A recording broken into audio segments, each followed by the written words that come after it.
All right, guys, here we go. First lesson after the big holiday break. We got two main things we're getting into. We're going to be talking about Pythagorean Theorem, different ways we can use Pythagorean Theorem. I'm going to make a separate video on simplifying radicals. So I'm going to break this into two videos.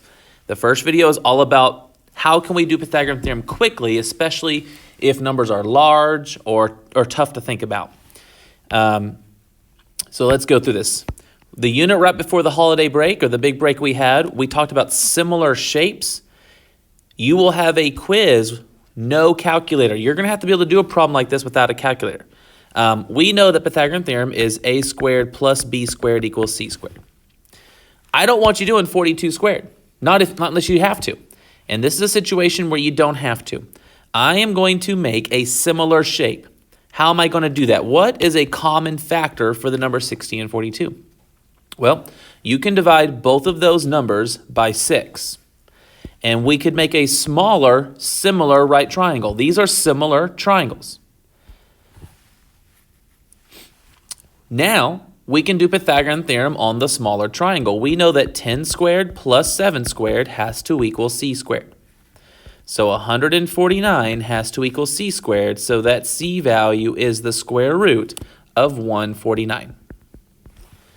That's how big the hypotenuse is on the smaller, similar triangle. So how do we get the number we want?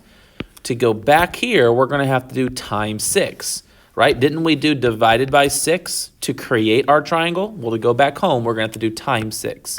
So the answer we're looking for is 6 root 149. We're going to get a chance to practice that again in a second. But we reduced the sides. We did Pythagorean theorem on the smaller triangle. And then we unreduced the sides. Here's an important thing that's going to really help you be successful. You need to understand the values of these square roots. The square root of 1 is just 1. We know that. The square root of 4 is the whole number 2.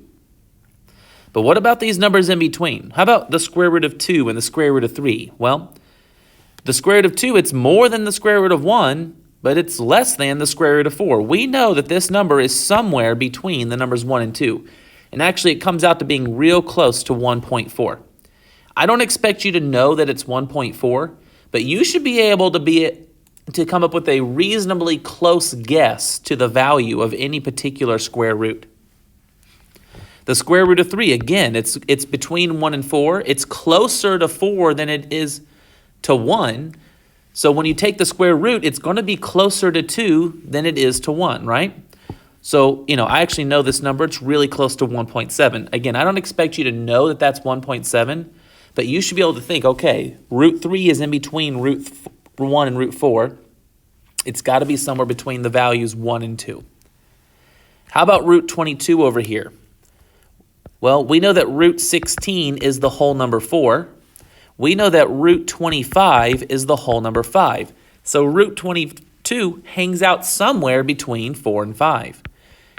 And I'm just going to guess. I'm going to guess it's around 4.6, 4.7. I don't know what it is. I'm going to type it in real quick just to see how close my guess was. But the square root of 22, it's 4.69. So I was really close.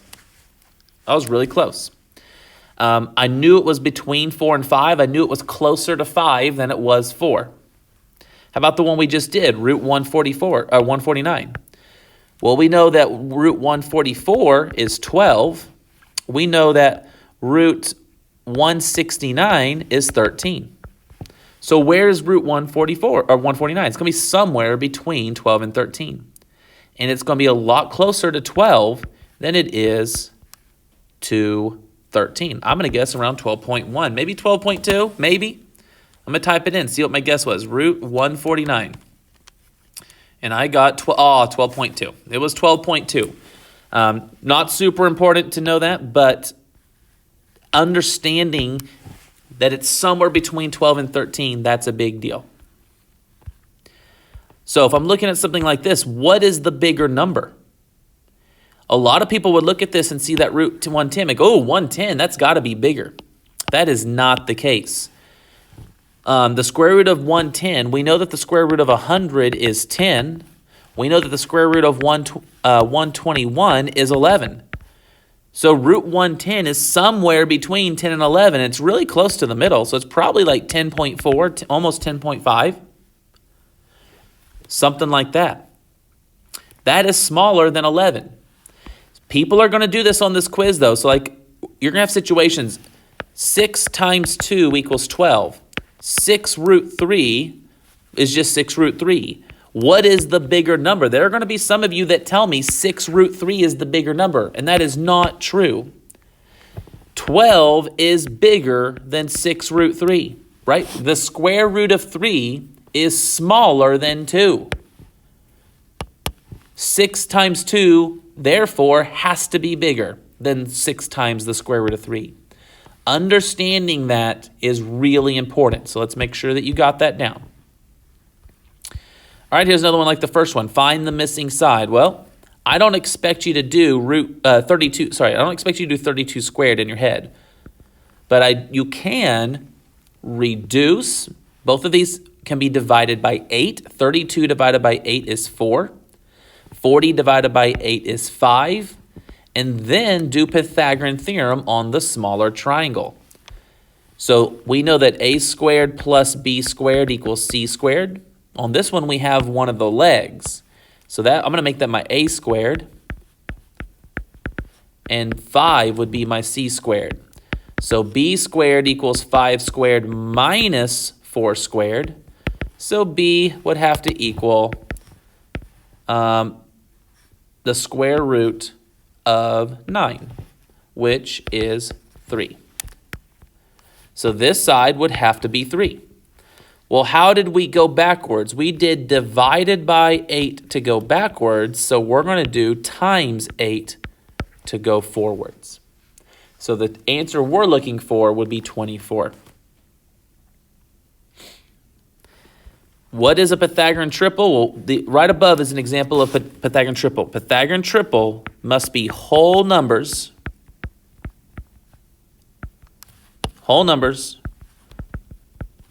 that make a right triangle.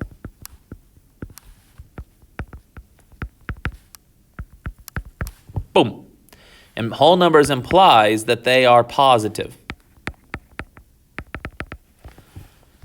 Positive whole numbers that make a right triangle, those are Pythagorean triples. So up here, is this a Pythagorean triple? It makes a right triangle. Are those whole numbers? No. Root 149 is not a whole number.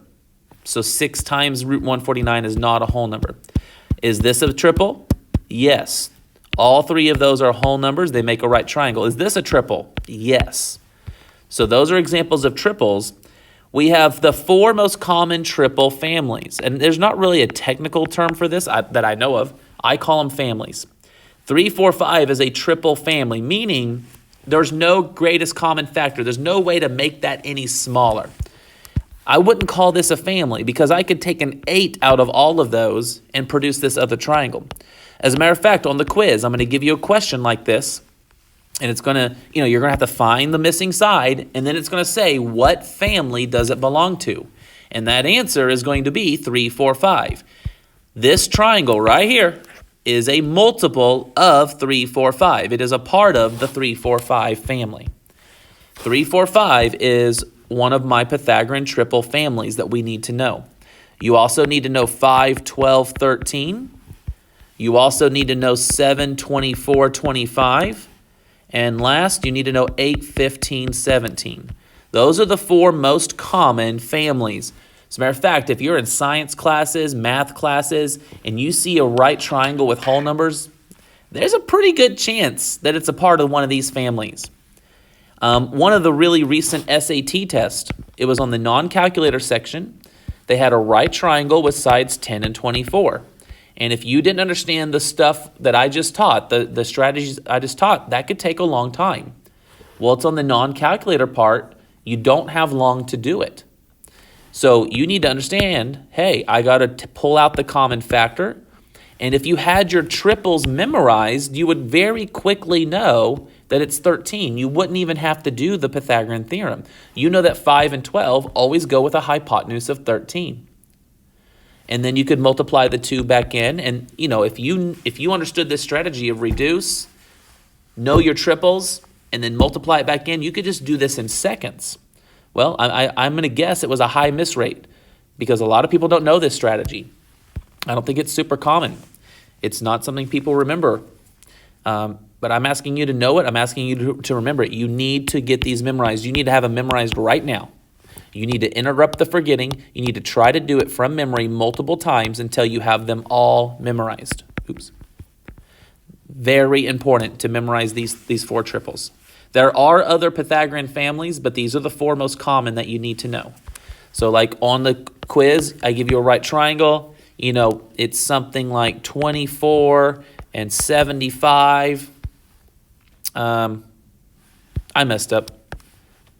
It wouldn't be 24 and 75. It'd be 24 and like 50.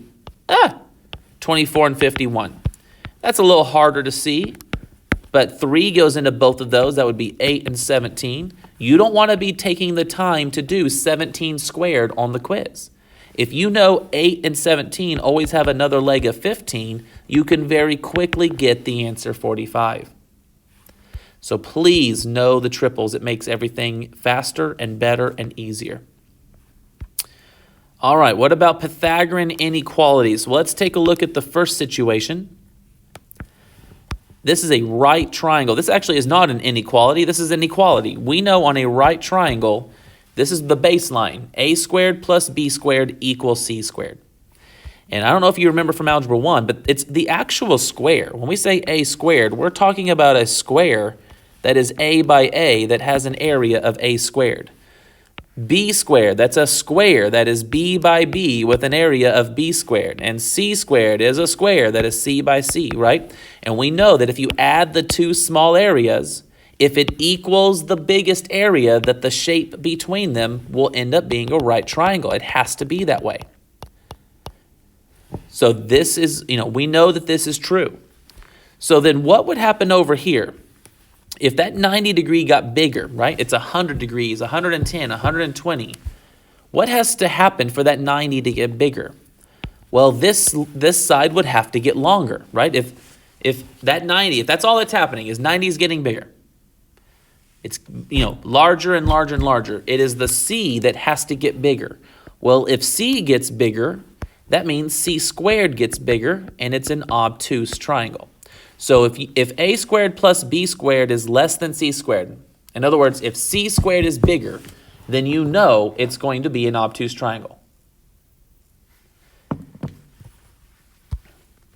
Down here, what if 90 degrees gets smaller? Well, that's going to make the C get smaller. And that would create an acute triangle. So the way I think about this is if A squared plus B squared is equal to C squared, that's when I have exactly 90. As 90 gets bigger, C squared gets bigger, making it obtuse. As 90 gets smaller, C squared gets smaller, making it acute. What are the four most common triples? Ooh, we already wrote them.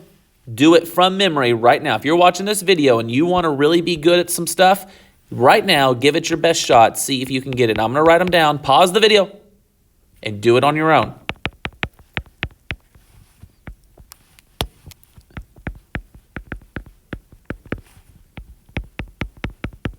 Boom. Did you unpause it? Did you get them? If you already forgot, we did that, 2 minutes ago? If you forgot in 2 minutes, that means you need to do it again in fewer than 2 minutes, right? It's called interrupting the forgetting. It's not called forgetting. Our strategy to remember things is called interrupting the forgetting. That means before you forget it, you do it again from memory. That might mean you have to do it again like in 30 seconds. Every time you interrupt the forgetting, you strengthen that long-term memory. So keep it up. All right, let's talk about some more stuff here. Let's simplify some radicals. So root 10 times root 10 is 10. You might be thinking, it's root 100. Yep, it is root 100. But what is the square root of 100? 10. You might be thinking, isn't it root 10 squared? Yes, it is root 10 squared. But what does a square do to a square root? What do they do to each other? They cancel each other out. All roads lead to 10.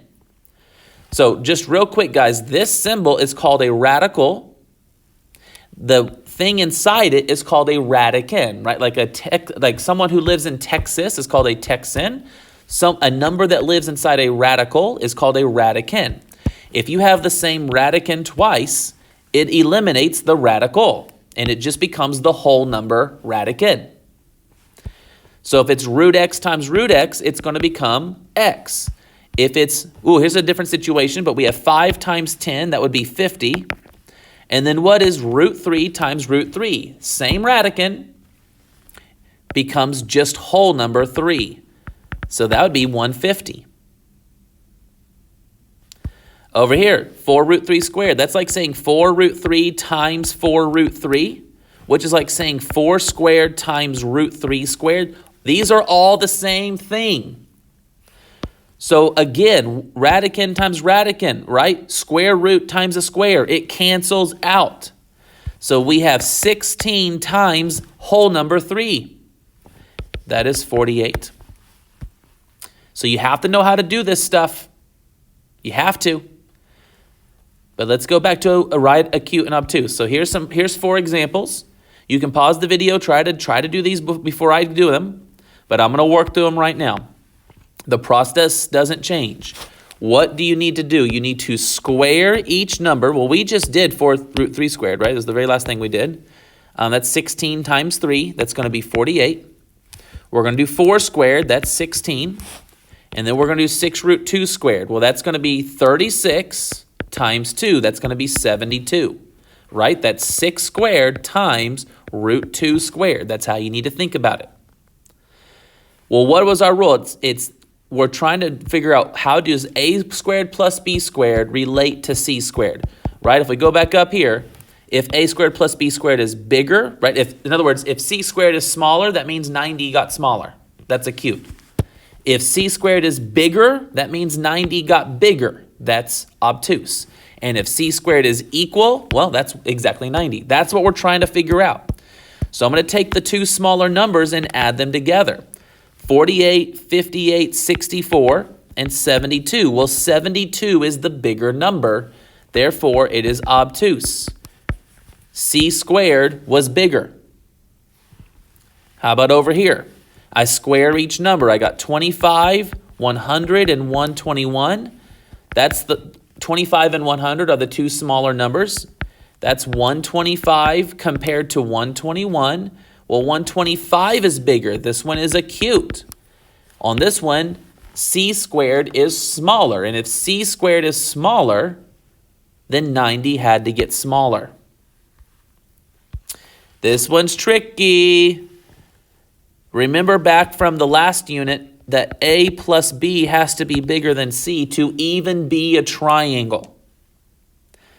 Well, is 2 plus 4, that equals 6. Is 6 greater than 6? No. This is not possible. Not even a triangle. You've got to be on the lookout for that. I will tell you on the quiz, without a calculator, I will not try to do that to you if there's radicals. I don't expect you to add radicals and stuff like that and figure out if a plus b is bigger than c. I don't expect that. But if they're all whole numbers, you do have to check them because they may not be a triangle. And then over here we have 6, 12, and 6 root 3. There's a couple ways you could approach this, but I'm gonna do it 2 different ways. I'm gonna do it as is.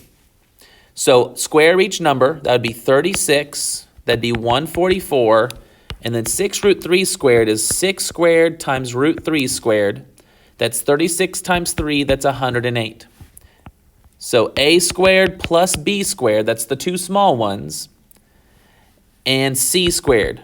Well, that's 144, and that's 144. So what happened? They're equal. This is going to be a right triangle.